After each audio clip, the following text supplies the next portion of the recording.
मेरा नाम है Srishti Jayant Deshmukh and you are watching me on DKT। Strategy के बारे में बात करें या पढ़ाई शुरू करने के बारे में बात करें तो यूपीएससी का syllabus is the most important thing. कई बार आपने सुना होगा, सब कहते हैं सिलेबस आप रट लीजिए, याद कर लीजिए।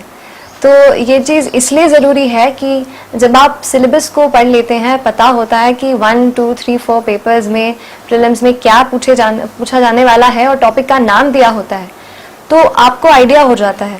जब आप कोई और न्यूज़पेपर या बुक पढ़ते हैं तो आप उससे डिलिनिएट कर सकते हैं क्या चीज़ें इंपॉर्टेंट हैं और क्या चीज़ें अवॉइड की जाएं।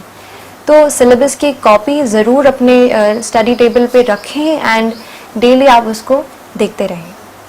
सिलेबस के अलावा मैं कहूँगी यूपीएससी के जो प्रीवियस ईयर क्वेश्चन पेपर्स हैं, वेदर इट इज़ प्रीलिम्स और मेंस जो भी हैं, आप उनकी कॉपीज़ निकाल लीजिए। अगर एग्ज़ाम पैटर्न की बात करूँ तो यूपीएससी जो है एग्ज़ाम सिविल सर्विस, ये 3 फेज़ में होता है। पहले prelims, then mains and finally interview. तो कई बार मतलब मैं मेरी खुद के एक्सपीरियंस से कह रही हूँ कि इसको मैंने तीनों को अलग अलग तो नहीं सोचा, लेकिन एक इंटीग्रेटेड प्रिपरेशन की, क्योंकि बुक्स भी मेजरली सेम ही रहती हैं। बस इतना कहूँगी कि as and when exam approaches, वहाँ पे थोड़ा अपना एटीट्यूड बदलना पड़ेगा। जैसे प्रीलिम्स आएगा तो थोड़े ज़्यादा ऑब्जेक्टिव और कुछ फैक्ट्स लर्न करना शुरू करना पड़ेगा एग्ज़ाम के 2-3 महीने पहले। और जब मेंस आता है तो अच्छे से आंसर राइटिंग में लगना पड़ेगा।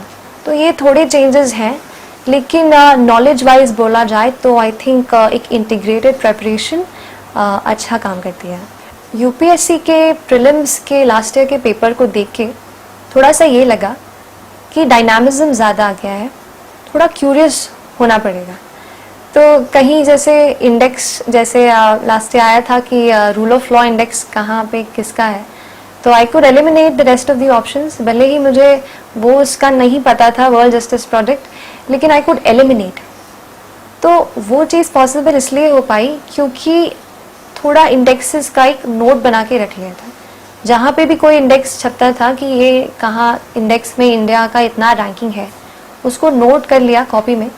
तो even if you don't continuously revise, फिर भी आप नोट कर लेते हैं, एक बार देख लिया, नज़र से ऐसे डाल लिया, तो कहीं ना कहीं it will stick to your mind और जहाँ उसकी ज़रूरत होती है वो आ जाता है दिमाग में।